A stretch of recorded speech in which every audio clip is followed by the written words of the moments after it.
to us? Sure. My name is Frank Gahan. I'm a professor in the Writing Studies and Composition Department at Hofstra University, and my digital humanities project is Tracking Coyote from Trickster to Varmint and back again. Is it the project? I was originally studying wolves after reading an article in National Geographic magazine. It was sort of a fascinating animal, and it was one that attracted a lot of controversy right around the time when wolves were reintroduced into Yellowstone National Park and the surrounding areas. And as I started to look into canines more broadly, I found coyote in a lot of ways was um, a more interesting animal because it has ties to the trickster figure. The wolf is characterized in Native American literature as well, but the coyote much more prominently. And the coyote is also prominently featured in a lot of Mesoamerican murals as well. And so there's a component there that includes literature, art, as well as the biological animal, the coyote, that makes the figure interesting for me. So the project tracks the coyote as a figure in the Pleistocene era. There's evidence of coyote fossils in the La Brea tar pits, for example, which are just outside and in and around Los Angeles. Um, and there's also a number of academic studies that focus on the size and the evolution of coyote mandibles in that particular era. And the coyote is, like a lot of mesopredators and Homo sapiens, was part of the number of creatures who moved past the extinction event at the end of the Pleistocene, which mostly concerned like megafauna, like the woolly mammoths didn't make it, but coyotes did, humans did, smaller mammals did. And then in Mesoamerica, so moving forward in time, the coyote becomes associated with warrior figures and with various cultures, and is depicted in a lot of different ways on a number of murals that you can go visit in Mexico, in present-day Mexico. And then going forward into early 19th century America, you see Lewis and Clark have their first encounters with the coyote, and they describe, usually at that point in time, they're describing the coyote as a variety of wolf, a prairie wolf, a brush wolf. And so there's some descriptions there, and on the site of Lewis and Clark, and some beautiful artwork of the coyote, and then Native American literature as well. So this is kind of overlapping and a little bit before.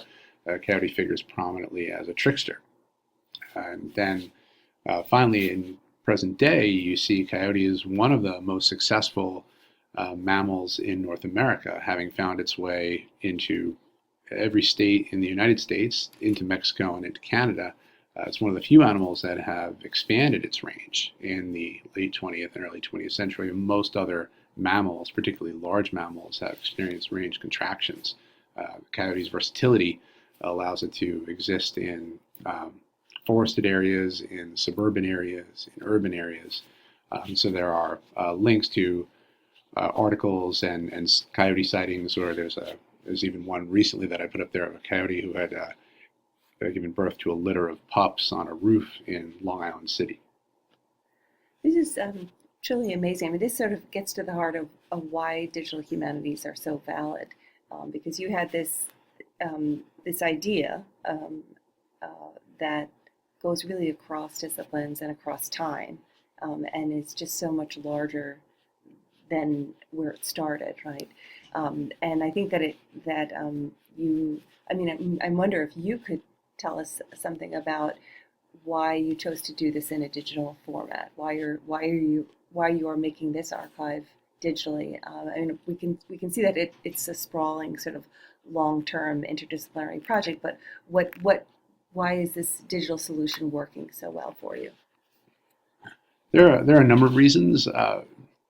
This type of project would be hard to reproduce in a book, or at least it'd be very expensive to reproduce in a book. There are a lot of a lot of full color images and glossy images that make this work. There are a lot of graphs and tables from studies of the coyote mandibles in the Pleistocene era. There are even some animations of the way in which these mandibles have grown or shrank across time. And so, in a lot of ways, some of the research already is multimodal. In other words, it involves pictures, it involves video, and so the web is a natural medium for it. And then um, the site is also primarily organized around the work of other people. So it would be an enormous catalog of other work if it was just simply a print volume. And so this is a sort of, in this way, I don't have to make hard decisions about what should go and what should not go in a particular area. I can be expansive in collecting various artifacts from these different eras. And thus the term curator, right? Do you want to talk about your notion of yourself as a curator or compiler or? Sure, I guess people could describe what I'm doing here in different ways: collector, compiler, or curator. Um, the way I see it, I'd like the site to be useful for people who are interested in this animal as an animal and as a literary figure and as an icon. And I'd also like people to use Coyote to think in particular ways about the development of America, because Coyote appears essentially in all three countries, Mexico, the United States, and Canada, and it has for 10,000 years, or has appeared in different ways for that amount of time.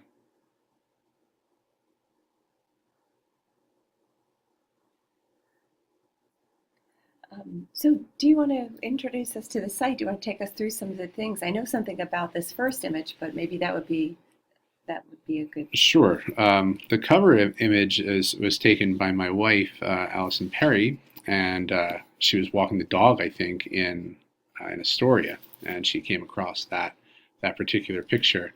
It's not entirely clear to me that it's a coyote. It could be a jackal or a fox, I suppose, or any. It's got the bird on top of it, and it has some other associations there. So, but it looks like a coyote to me, and so I thought it was a good picture, and also emblematic of the connection between Coyote as a trickster figure and a literary figure, figure from myth, and an urban coyote.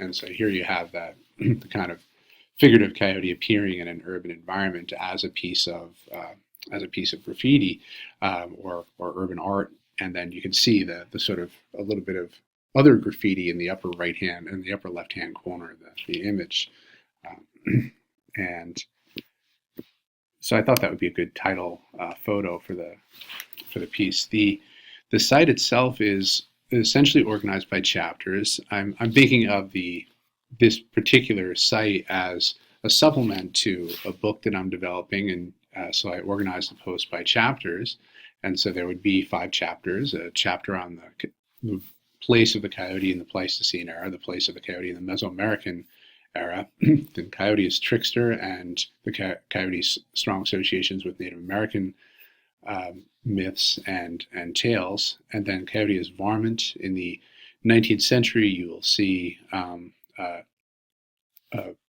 vigorous effort to eradicate the coyote from North America as the ranching industry develops, and then finally studies and photographs and newspaper articles about the phenomenon of the urban coyote. There's an urban coyote project here in Long Island. There's one in the Chicago area, and I'm sure there are others developing in the Los Angeles area and other cities, since coyote is. Okay, so what? So you've mentioned that this is designed to be a supplement to a book, but what would a user of your site do with this? If you excuse me, if you think about a bibliography in the back of a book, it's a useful reference, and in these days in journal articles, for example, a lot of times the bibliography or the works cited page, the references page, will be hyperlinked to other articles that are developed that are listed. So here you have a hyperlinked bibliography of mostly primary sources. And so a user of this book can access the original information and take the story in his or her own direction, or can use this to think more deeply or use the book more readily.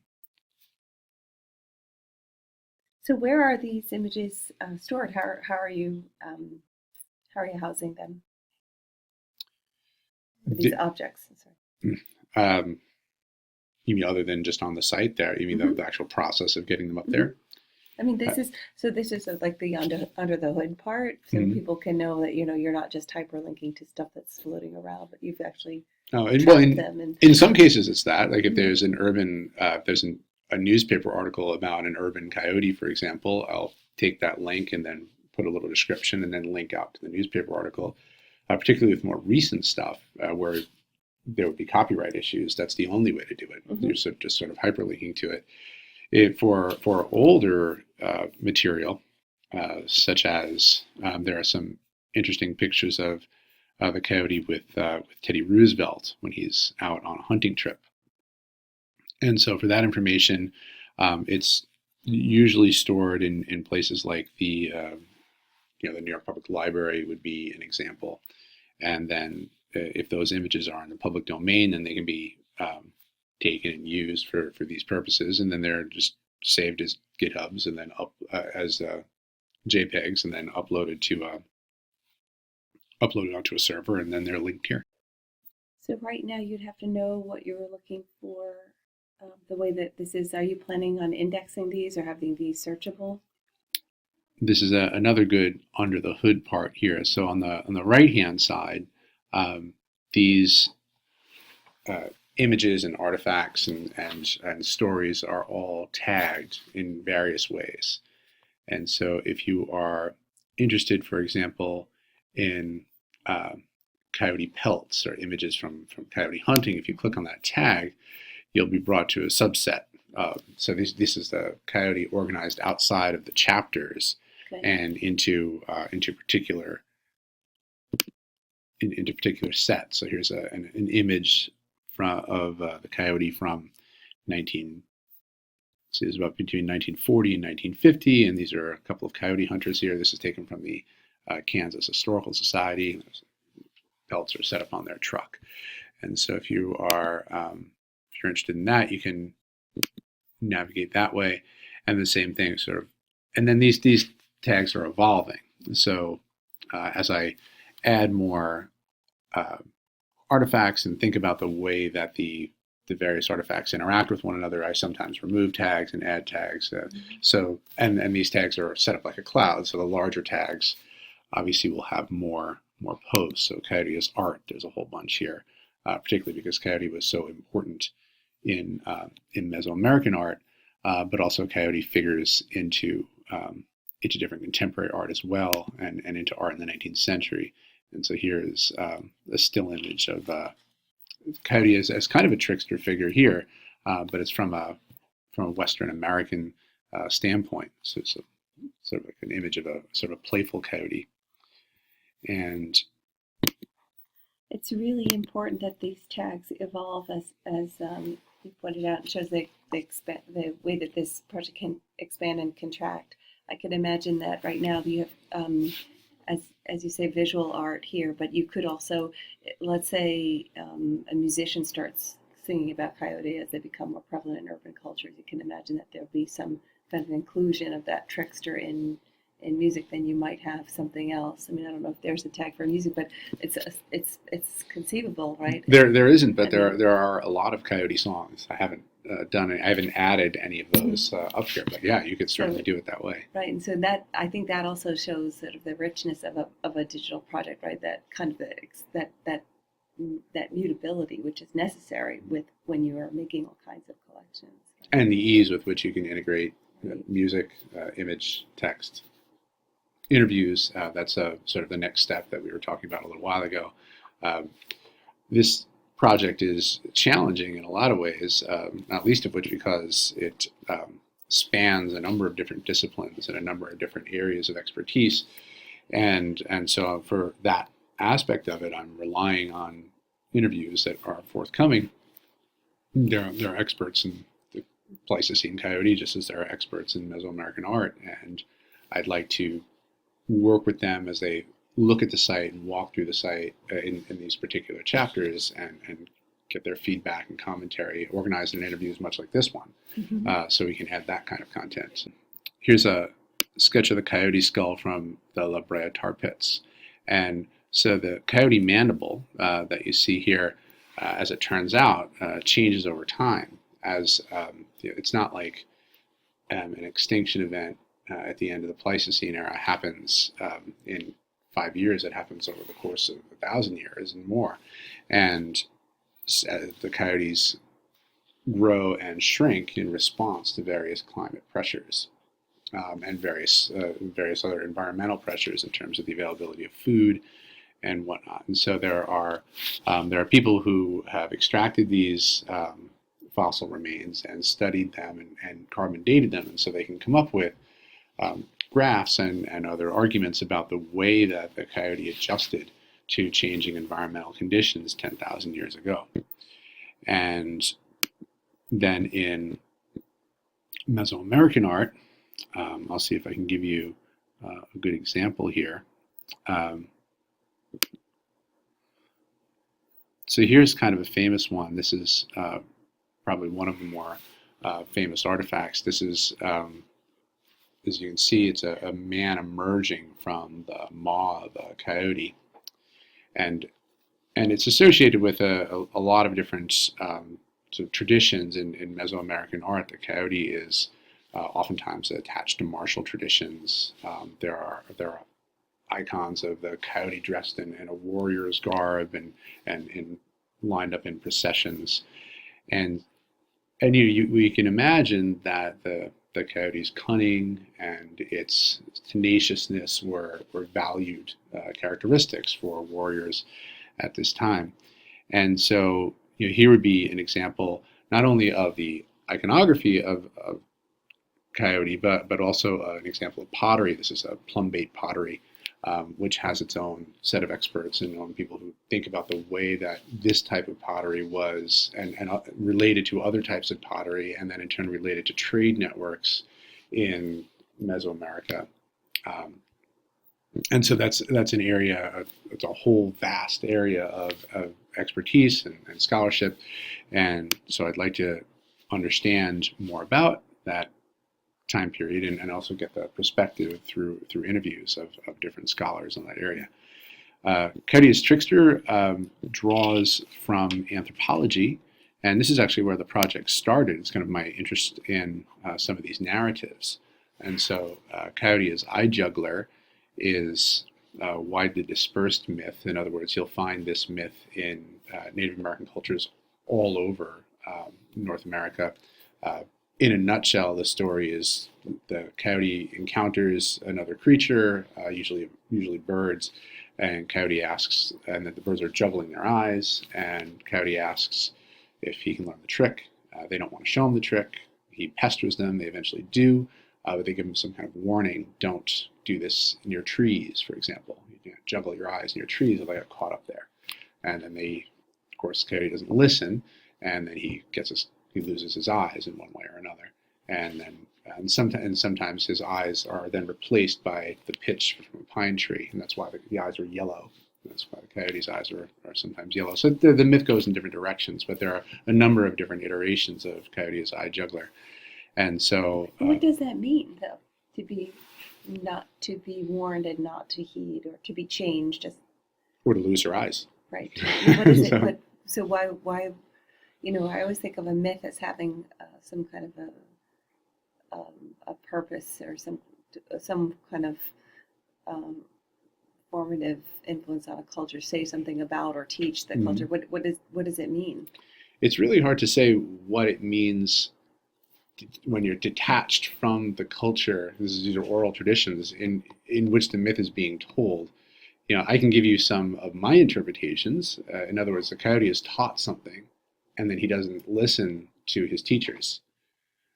So you could derive that lesson. We know that a lot of these tales and stories were told to children, and so you can imagine that might be a useful lesson to be derived from that. it also might be, coyote is eye juggler. It could also invite you to think about what it means to lose your eyes, what it means to see, what it means, what does it mean to throw your eyes or juggle your eyes, to have your vision sort of turned upside down in different ways, or to have your vision taken from you and caught somewhere else. So, so those are kind of my interpretations of what they meant at the time and in the context of that particular culture is a puzzle, and it's yet another reason why it's useful to speak with anthropologists and oral historians and others who are more closely attached to this particular niche of this of coyote and the oral tradition, and I think that adds a nice dimension to the project. It's also interesting to see that coyote as trickster finds its way into Western literature as well. So sort of the Danny Meadow Mouse Shivers and Shakes article is sort of a westernized version of Old Man Coyote as he's incorporated into essentially short stories aimed at children. These are sort of 19th century tales, and this particular one by Thornton Burgess, and so the trickster story is both a Native American, is originally a Native American, for coyote is originally a Native American, let's say, originally the trickster narratives are originally Native American, but then they're co-opted by Western writers in various ways. And then likewise, coyote as varmint, this issue is extensively studied by a number of historians as from environmental perspectives and also from the perspective of North American history and American history of the settlement of the West. And so you have, let's see if these are newspaper articles describing a fairly elaborate bounty system at various points in time. Every state in the Union has had a bounty on varmints, and the coyote occupied a status as varmint. And you can think about that as an animal without any sort of rights whatsoever. If you take a domestic dog, that dog certainly doesn't have the same amount of rights as a human being has, but you can't just take someone else's dog, nor can you harm a dog in particular ways. There are laws against that kind of thing. But if you had a mouse in your house, you could kill that mouse, and you don't need to report it to anybody. It's a varmint. And so in a lot of areas, even to this day, the coyote still occupies the status of varmint. And so in a way, it's a particular way of thinking about the varmint, is a particular way of thinking about our relationship to animals and our relationship to the natural world. And the extensive efforts to eradicate varmints, particularly the coyote and the wolf and the bear and the cougars or other larger predators, mammalian predators. These efforts are at a fevered pitch in the middle of the 19th century, and so they're using traps, they're using poison, they're using all variety of guns and all variety of things to rid themselves of the coyote.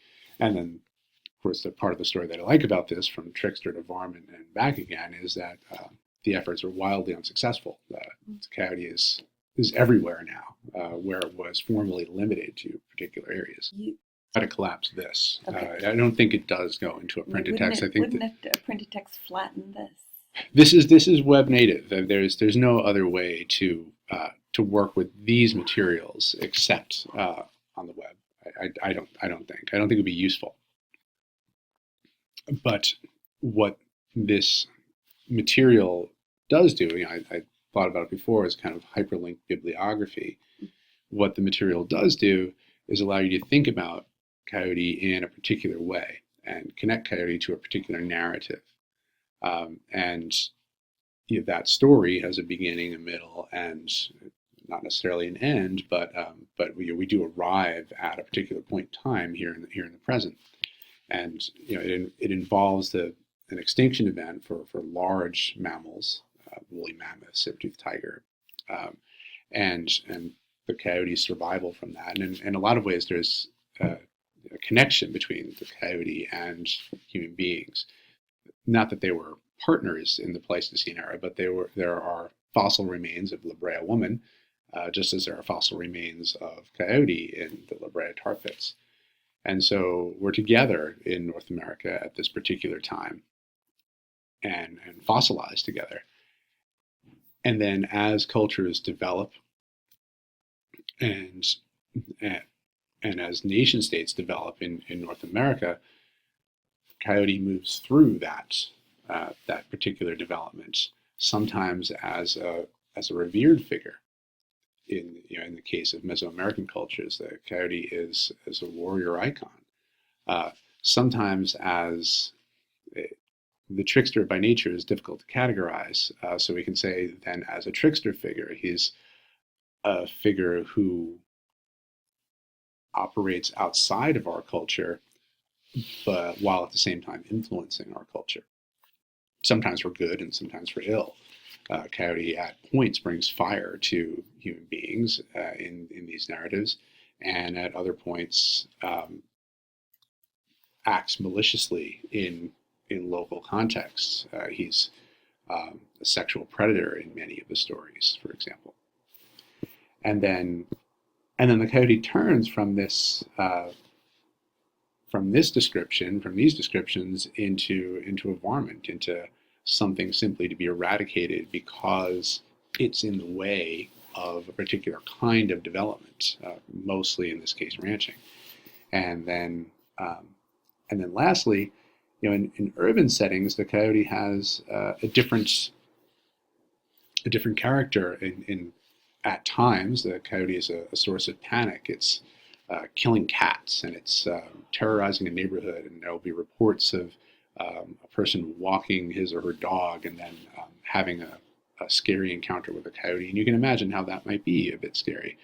And then at others, such as this example here, very anthropomorphized coyote family raising a litter of pups and queens. And this links out to an article. Here's an example of something that wouldn't work unless it was just linked, because this is a contemporary article to a contemporary newspaper.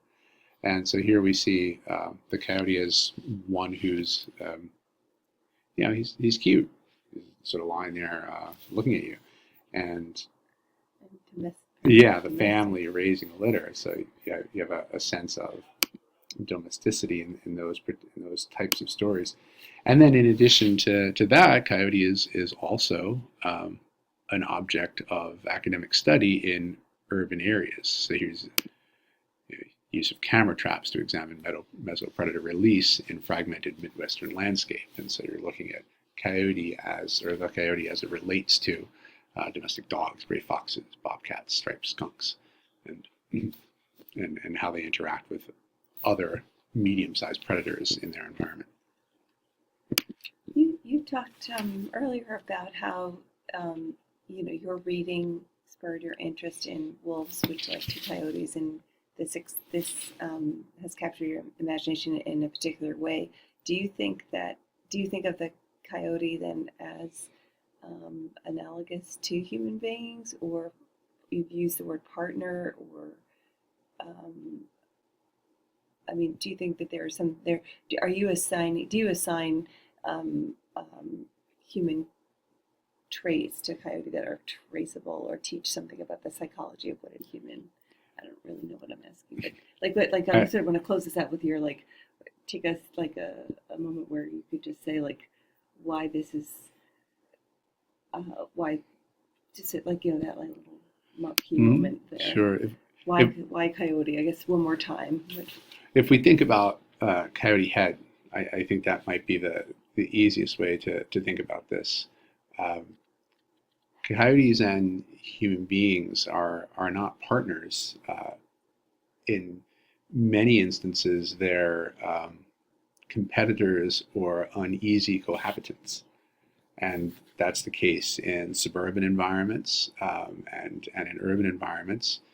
But then coyote is also a figure and an animal that we can learn from and look up to. And I think that was the case in Mesoamerica, as people likely saw in coyote traits of tenaciousness and even bravery. Although later on, as Coyote becomes a varmint, it's often described as a coward.